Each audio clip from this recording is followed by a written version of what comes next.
Assalamualaikum warahmatullahi wabarakatuh. Alhamdulillah, wassalatu wassalamu ala Rasulillah wa ala alihi wa ashabihi wa man walah, wa la hawla wa la quwwata illa billah. Qalu subhanaka la ilma lana illa ma 'allamtana innaka antal alimul hakim. Qala rabbi shrah li sadri wa yassir li amri wahlul 'uqdatam min lisani yafqahu qawli. Radina billahi rabban wa bil islami dina wa bi Muhammadin nabiyyan wa rasula, amma ba'd. Ma'asyiral hadirin wal hadirat yang saya hormati, para kaum bapak dan kaum ibu yang hadir pada kesempatan hari ini.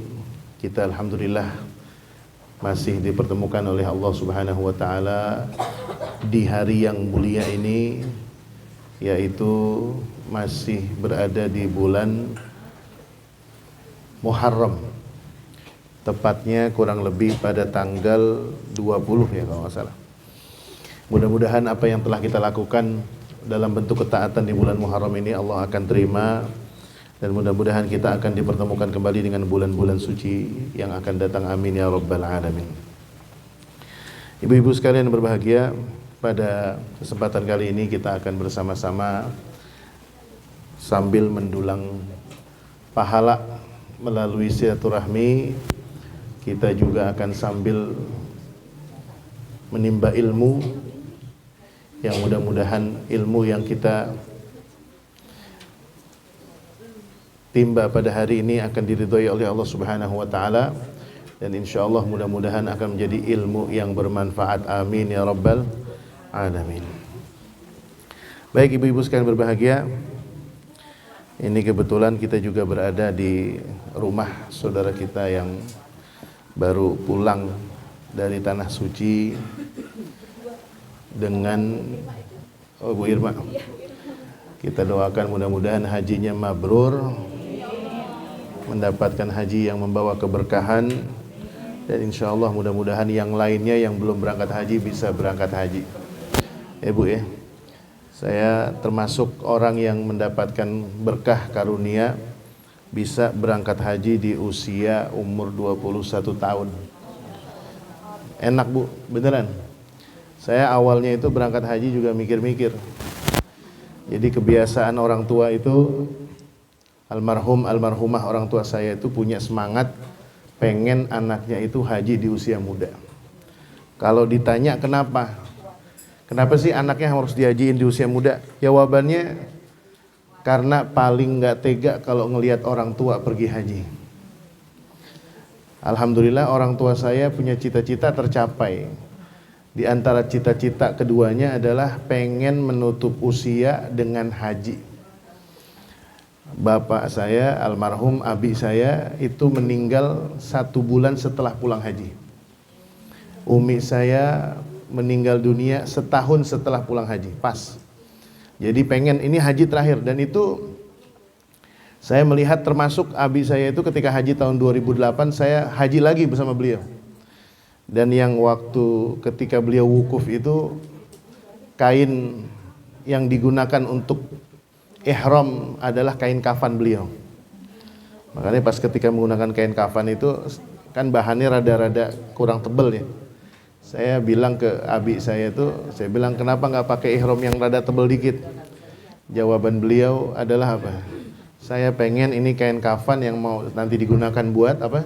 Buat menutupi jasad saya sempat pakai buat haji. Jadi Allah takdirkan kedua orang tua saya bisa menutupi usianya dengan berhaji. Mudah-mudahan kita semua yang belum berhaji, insyaallah mudah-mudahan dilapangkan rezekinya untuk bisa pergi haji, amin ya rabbal alamin. Kalau saya boleh saran bagi yang mau pergi haji kalau pengen nikmat itu haji reguler Bu. Kalau pengen nikmat, tapi ya kalau didaftarin nama suaminya pakai haji plus ya jangan nolak. Bu. Baik, ibu-ibu sekalian yang berbahagia, karena ngomong-ngomong soal haji memang saya itu berapa kali haji itu memang kadang perhatian saya tertuju sama orang tua. Kadang suka sedih kalau ada orang tua usia sudah cukup sepuh hajinya sendirian. Itu kasihan, mau bapak-bapak mau ibu-ibu, kadang kalau hajinya sendirian itu berat. Ya, ada orang tua yang seumur-umur nggak pernah ketemu makhluk yang namanya lift, Bu. Eskalator, lift, nggak pernah ketemu. Ini sekali-kalinya pergi ke luar negeri, seumur hidup baru keluar negeri ke Arab Saudi, pergi haji. Tinggal di lantai 13. Saya pernah masuk hotel lantai 13, mau satu, di tempat saya tinggal. Ini ada bapak-bapak, suami istri sama istrinya, bapak-bapak suami istri ini. Naik ke lift, turun lagi, kok ketemu lagi. Saya ngeliat wajahnya, wajah orang bingung. Pak, bapak mau kemana? Dari mana bapak? Saya dari Jawa Timur. Kenapa kok balik lagi? Kata beliau, saya mau ke lantai 13 pak, tapi kagak sampai-sampai. Saya bilang kok bisa? Ayo saya anterin. Saya lihat, lantai berapa pak? Lantai 13. Silakan pak, dipencet. Saya pengen tahu nih. Ternyata dia mencetnya 1 sama 3. Ya kan maklum ya, ada sebagian orang yang memang belum pernah naik lift gitu. Makanya mau sampai besok subuh juga nggak nyampe-nyampe tuh. Akhirnya saya ajarin. Ternyata selama ini suami istri ini bapak-bapak udah sepuh, biasanya kalau pulang pergi dari hotel selalu sama temennya. Ini saya ketemu di Madinah nih, hotel di Madinah. Karena teman-temannya udah misah, akhirnya dia linglung nih. Alhamdulillah nggak nyasar. Bahkan saya anterin sampai depan kamar, saya tanya lagi, jangan-jangan hotelnya salah nih. Udah bener lantai 13, ternyata hotelnya salah. Jadi ini menjadi motivasi saya. Kadang kalau ngelihat orang yang sudah sepuh berhaji ini memang perlu perhatian khusus. Kita juga sebagai seorang anak jangan terlalu bangga kalau kita menghajikan orang tua, ya. Jangan dihajikan sendirian. Kalau bisa didampingi, ada yang mendampingi orang tua, ada yang nyiapin makanannya, ada yang mencuci bajunya dan lain sebagainya. Baik. Ibu-ibu sekalian, para jamaah yang dimuliakan Allah Subhanahu wa taala, hari ini kita membahas tema tentang apa, Bu? Ada yang tahu belum? Berbekal dengan ilmu. Dalam sebuah ungkapan para ulama mengatakan al-ilmu qabla kulli syai'. Ilmu sebelum segala sesuatunya. Nanti kita akan bahas bagaimana ilmu itu memiliki manfaat yang luar biasa. Allah Subhanahu wa taala, ibu-ibu sekalian yang dimuliakan Allah, menciptakan dalam tubuh kita ada satu organ. Yang dimana organ inilah yang nanti akan menggerakkan semua jasad kita. Dalam hadisnya Rasulullah SAW mengatakan, ala wa inna fil jasadi mudghah. Ada di dalam di dalam tubuh manusia itu ada segumpal daging. Idza saluhat, kalau daging itu sehat, organ itu bagus, baik, saluhal jasadu kulluh, maka semua anggota tubuhnya akan baik. Wa idza fasadat, tetapi kalau seandainya anggota tubuhnya ini yang disebut dengan hati tersebut itu rusak, sebab karena apa? Nanti kita akan bersama ada 5 faktor yang menyebabkan hati tersebut sehat, dan 5 faktor juga hati itu akan menyebabkan rusak. Di antaranya adalah karena faktor ilmu ini.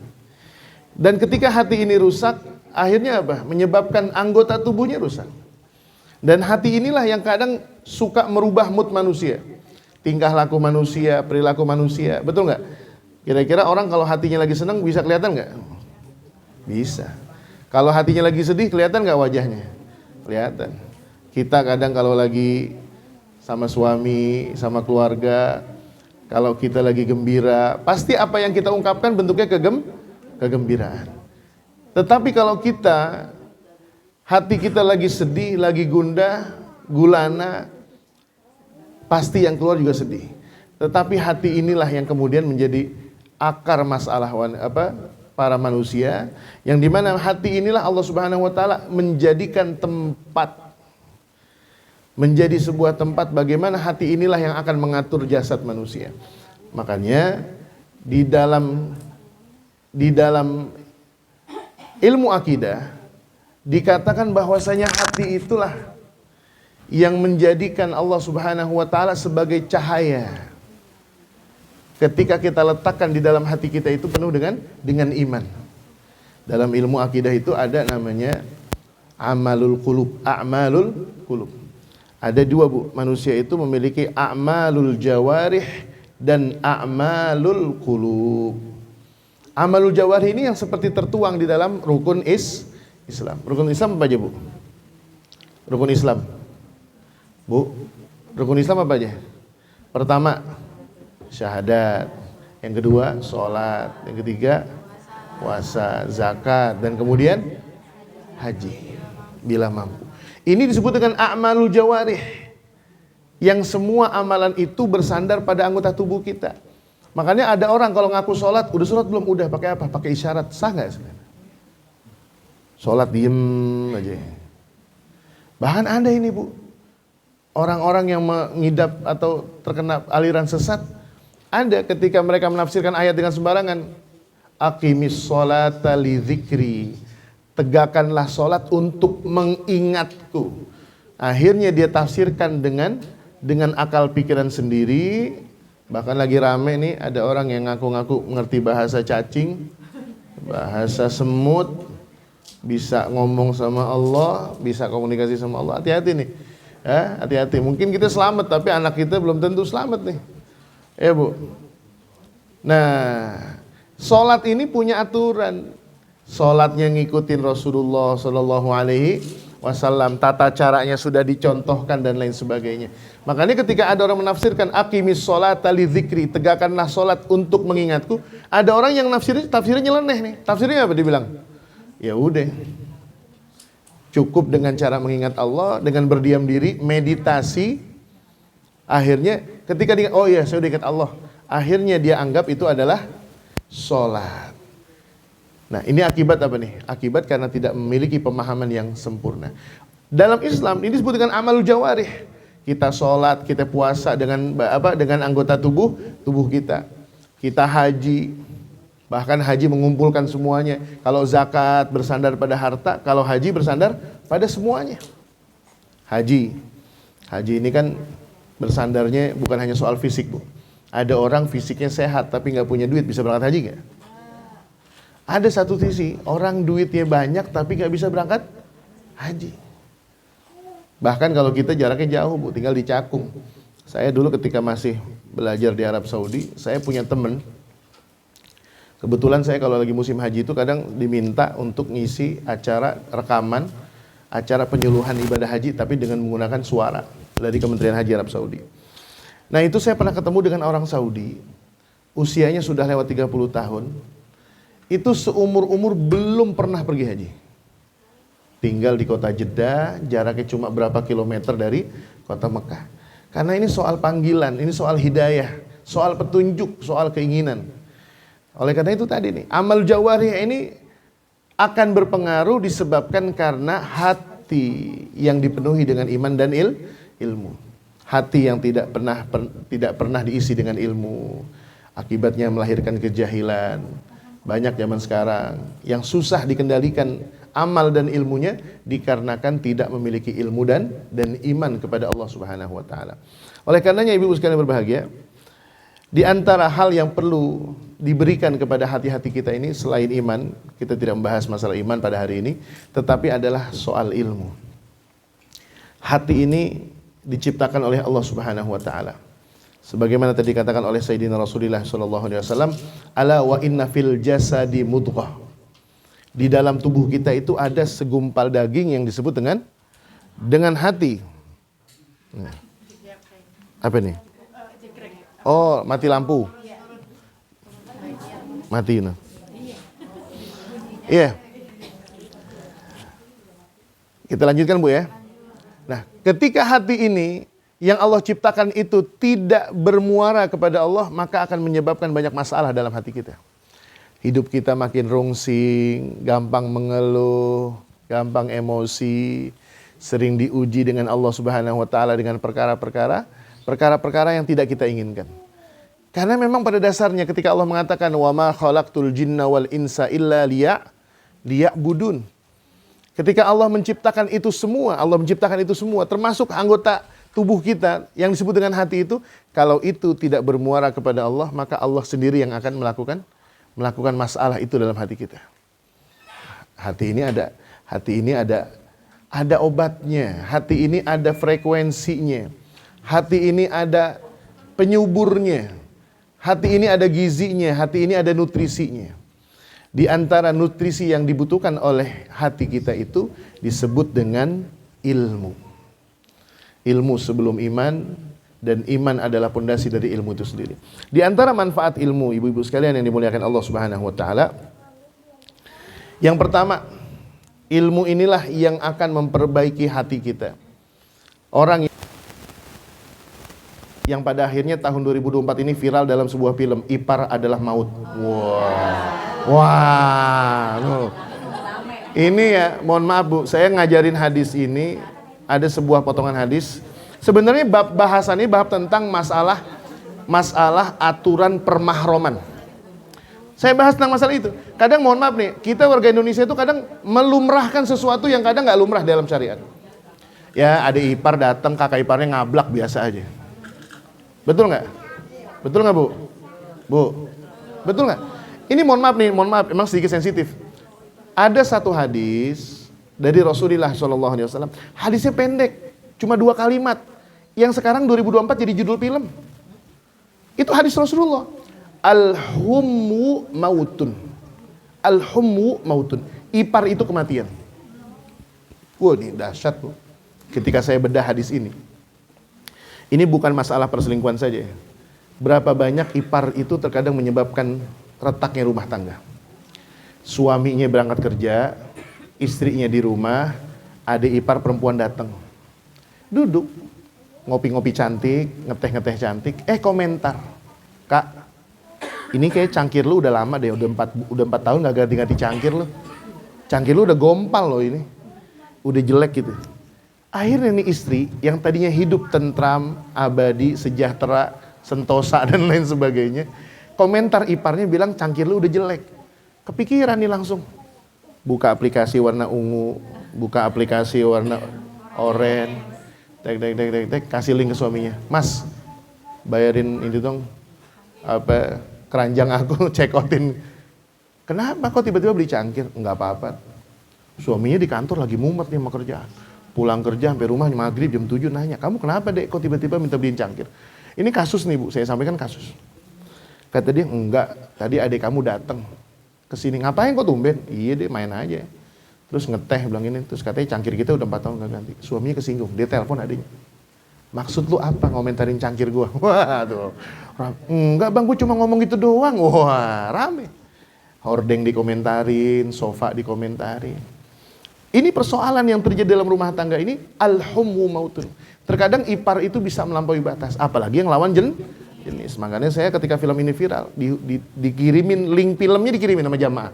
Assalamualaikum Ustadz, Masya Allah, Tabarakallah, kajian kita tahun lalu ternyata jadi film Ustadz. Saya bilang, saya bukan produsernya Bu, saya bilang jangan ngomong ke saya. Akhirnya intinya apa? Ini masalah khosyah. Kita nggak bicara masalah hukum fikih, tapi khosyah, rasa takut yang hilang disebabkan karena tidak ada ilmu. Rumah kita yang biasanya dibikin jadi rumah yang fun, yang mengenakan. Coba sesekali kita rubah habituasi kita. Seminggu sekali duduk bersama keluarga, baca Quran bareng-bareng. Ada satu buku yang kita ingin kaji bareng-bareng, tipis-tipis aja tentang sirah nabawiyah. Kita baca tentang buku fikih, yuk pelajaran. Kalau bapaknya juga nggak ngerti, ntar kita tanya sama Ustadz. Atau enggak dengerin kajian bareng-bareng. Setidaknya rumah kita itulah rumah yang mengundang berkah dari Allah Subhanahu wa ta'ala. Disebabkan karena ilmu. Kemudian selanjutnya, yang ketiga, ilmu inilah yang akan mengundang ridho Allah Subhanahu wa ta'ala. Allah tidak akan pernah memberikan ridho yang paling besar melebihi ridhonya Allah kepada ahli ilmu. Dan ini saya sedikit anti mainstream. Ketika saya pernah didatangi oleh seorang ibu ke rumah saya dengan suaminya, membawa 2 anak perempuannya. Kata nih orang tua ini, Ustadz, saya mau minta arahan dari Ustadz. Ini saya punya anak 2, yang kakaknya sekarang udah jurusan tafsir kuliahnya. Sekarang kakaknya lagi kuliah jurusan tafsir. Ini adiknya mau masuk kuliah Ustadz. Saya suruh masuk jurusan syariah nggak mau Ustadz. Ternyata ini ibu salah bawa ke rumah saya salah. Akhirnya saya bilang begini, emang kakak maunya jurusan apa? Saya udah ngambil Ustadz. Pilihan pertama komputer. Yang kedua masalah psikologi pendidikan. Terus kagak nyambung semua nih. Intinya tidak sesuai dengan harapan orang tuanya. Jawaban Ustadz Atik apa? Saya bilang, bagus nih jurusan. Ustaz, kok dibelain gitu.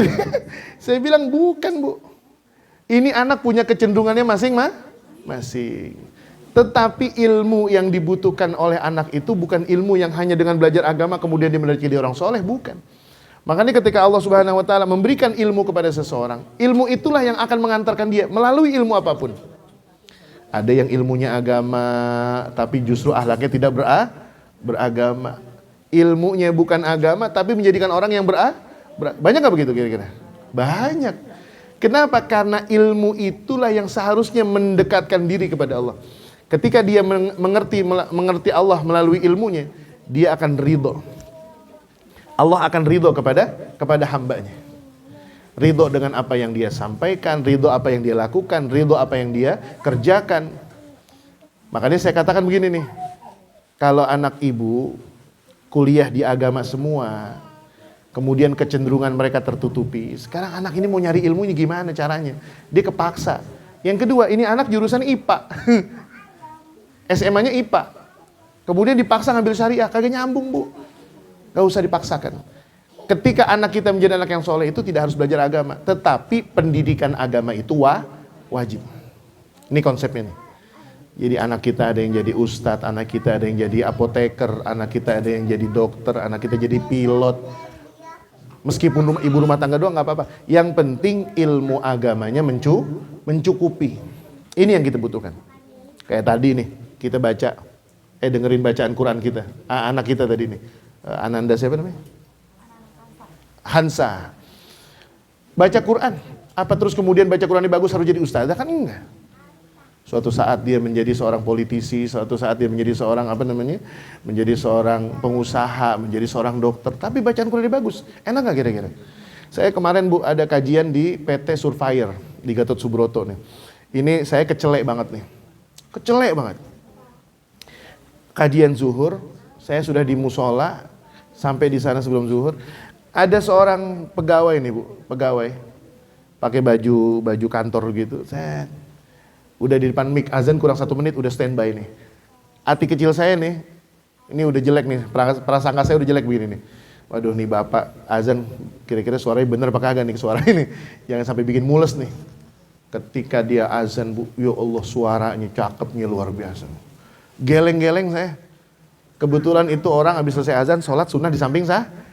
Habis selesai saya salami Bapak ini. Assalamualaikum Pak, salam. Mau kenalan dong, boleh nggak? Boleh. Suaranya bagus, saya apresiasi, suaranya bagus banget. Saya tadi rada-rada suzon sama Bapak, suara Bapak kagak enak. Saya bilang, maafin saya ya. Iya Ustadz, nggak apa-apa saya bilang gitu. Saya tanya, dari mana ilmunya bisa azan? Biasa Ustadz, dari kecil saya dulu ikut lomba azan. Tapi takdirnya saya sekarang kerja di PT Surveyor ini. Kan luar biasa Bu. Anak kita itu nggak mesti menjadi seorang ulama ketika mengerti soal hukum agama. Anak kita belajar, ibu sekolahkan di sekolah Islam, bisa ngaji. Enggak. Jangan sampai anak kita nanya, mah aku bisa belajar tajwid, emang aku mau jadi ustadz? Enggak. Aku belajar fikih, emang aku jadi seorang ulama? Enggak. Belajarlah nak. Kamu cita-citanya mau jadi apapun, yang penting mendapatkan ridho Allah Subhanahu wa taala. Yang terakhir, ibu-ibu sekalian berbahagia. Di antara ilmu manfaat yang kita dapatkan ketika ilmu itu bersemayam di dalam hati kita adalah peluang mendapatkan surganya lebih besar. Kenapa? Setidaknya orang yang memiliki ilmu inilah yang telah mengerti rambu-rambu Allah. Saya ya lagi-lagi tadi tuh Bu, saya sering menyampaikan ini di pengajian-pengajian perkantoran. Saya ingat, saya sampaikan, Bapak Ibu yang di kantornya terkadang sikapnya berbeda dengan di rumah. Kalau di rumah sama istrinya galak luar biasa, pelit luar biasa. Tapi kalau di kantor baik sama teman kerja, lembut sama yang lawan jenis. Kalau istri minta makan jajan habis 50.000 aja dikata pelit banget. Boros, istri jajan seblak doang 50.000, boros. Kalau belanja seblak 1 juta tuh baru boros Bu. Iya, alfa mula. Bu, tapi mohon maaf nih, kadang suami-suami zaman sekarang juga sama. Kadang traktir temen nongkrong di kafe habis 500.000 dibilang murah. Murah, cuma 500.000 doang, padahal cuma ngopi doang. Sebaliknya juga sama, ibu-ibu kadang kalau sama suami nggak ada lembut-lembutnya. Kalau nuangin kopi, bikin cangkir, cangkirnya warna apa, tatakannya warna apa. Jangan kalah Bu sama OB di kantor dia Bu. Masya Allah, cangkirnya sama, tatakannya sama. Itu buat pegangan gagang cangkirnya di sebelah kah? Di sebelah kanan. Bahkan ada kata-kata lembutnya. Jangan sampai nih suami kita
jauh dari ilmu.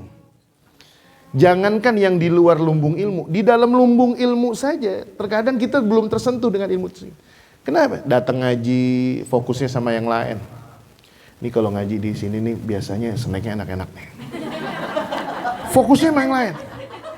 Saking mempersiapkan diri nyari ilmu, itu dari pagi dia nggak sarapan.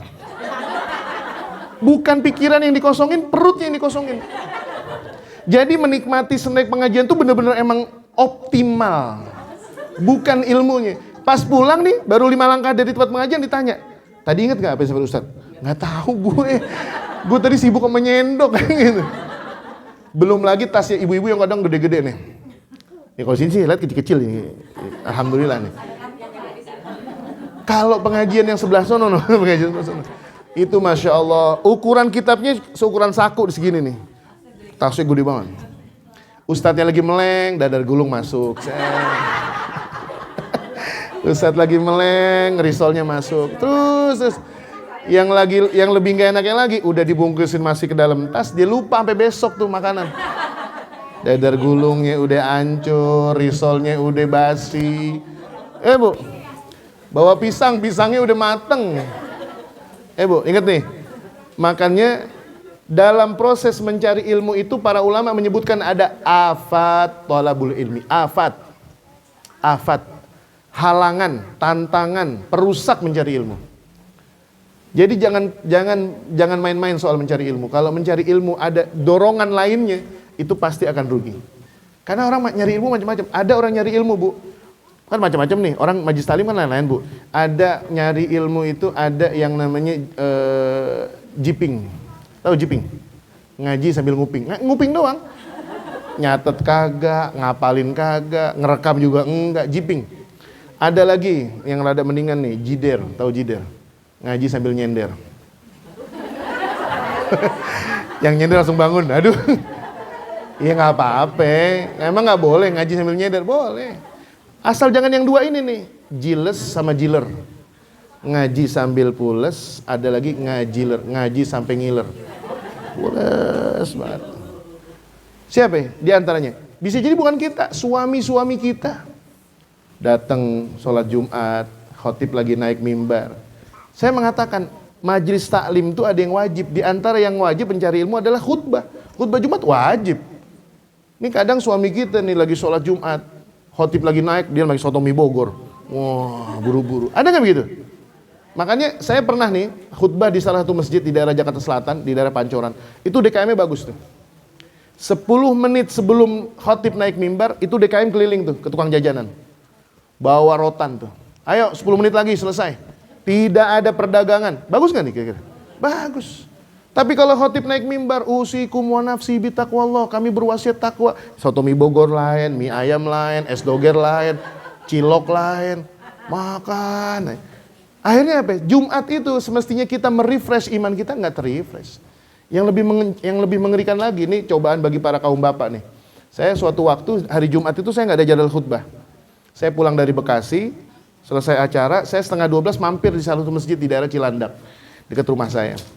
Ketika saya udah 11:30 sudah rame tuh masjid. Saya dapat soft yang rada belakang, Bu. Itu menyedihkan luar biasa. Nasihat buat saya sebagai seorang ustadz, sebagai seorang khotib, apa Bu? Di samping saya, sebelah kanan anak muda, pakai headset yang kecil-kecil gitu tuh. Pakai bluetooth, earphone, masuk, Netflix nyala. Saya husnuzon, nggak mau bersungguh sangka. Oh, mungkin ntar khotib naik diselesai nih. Oh, enggak. Khotib naik, azan berkumandang, selesai. Netflix lanjut. Ustadz kenapa nggak ngingetin? Dalam khutbah Jumat itu kita nggak boleh berbicara. Sebelah kiri saya, jarak 3 orang lebih mengerikan lagi. Anak-anak menggunakan seragam putih abu-abu, mabar game online. Main bareng. Ini masjid emang rada kurang pengawasan masjidnya. Tapi kalau yang di Pancoran tuh saya tahu tuh, Masya Allah, DKM-nya ketat. Anak kecil ngumpul sedikit, bertiga dipisahin sama dia, pisah. Nggak ada yang bercanda. Top. Kenapa? Ilmu itulah yang akan mengantarkan ketika kita duduk di majelis ilmu, jangan pernah bermain-main. Dengerin, menyimak. Karena kita datang majelis ilmu itu bukan untuk sekedar mencari urusan dunia. Ini bonus aja nih, ya kan? Ada jajanan seperti ini, bonus aja.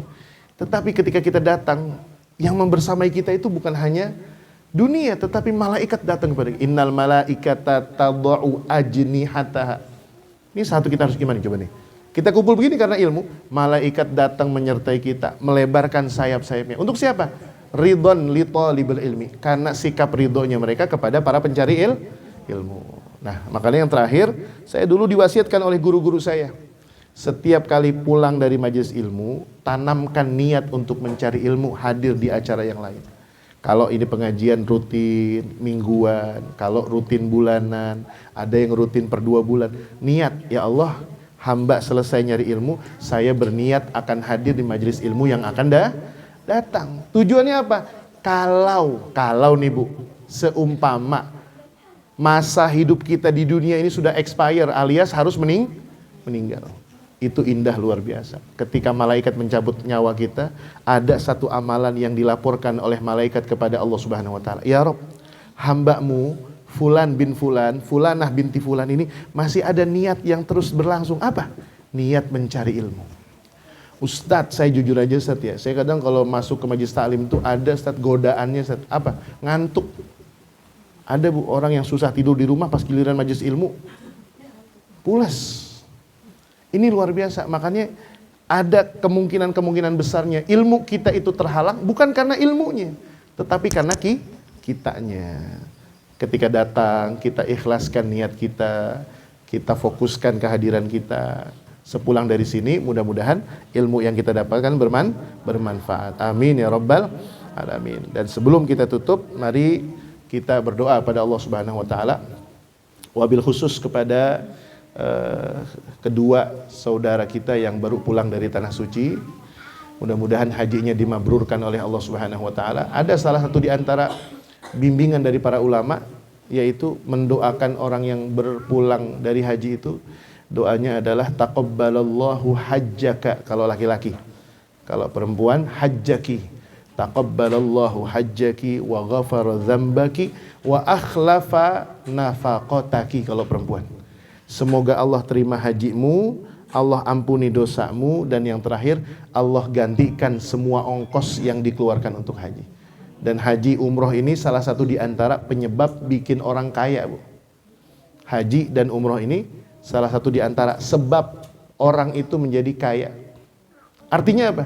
Semua yang kita infakkan ini juga mudah-mudahan Allah gantikan. Dan ingat, haji ini pahalanya besar, tantangannya juga besar. Oleh karenanya niatnya juga harus besar. Jangan sampai kita haji ini sayang-sayang. Udahlah capek, waktunya terbuang banyak, harta yang diinfakkan juga besar, tetapi ternyata ujung-ujungnya tidak ikhlas. Saya berwasiat pada diri saya pribadi dan seluruh yang berhaji untuk tidak menggadaikan haji mabrurnya ini dengan amalan yang remeh-temeh. Kadang mohon maaf nih Bu, mentang-mentang udah haji, kalau ada undangan tidak ada huruf H di depan, wah marah dia. Dia kagak tahu apa saya udah haji 300 juta nih ONA plus. Wah. Enggak. Haji itu bukan untuk dipanggil Pak Haji. Mentang-mentang udah haji pakai peci putih, dipanggil sama temennya pakai nama doang, nggak pakai haji, nggak nengok. Nah ini bahaya nih. Bahaya. Biarlah Allah yang mengetahui tentang amal ibadah kita. Kita doakan mudah-mudahan keluarga Bu siapa? Bu Dita dan Bu Irma yang sudah berpulang dari tanah suci, mudah-mudahan hajinya menjadi haji yang mabrur.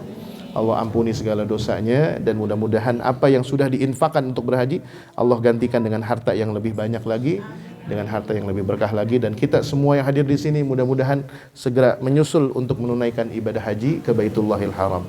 Itu saja barangkali dari saya. Mudah-mudahan Allah Subhanahu wa taala menerima semua amal ibadah kita. Mudah-mudahan kalau ada yang baik datangnya dari Allah Subhanahu wa taala, kalau ada kekurangan datangnya dari saya pribadi.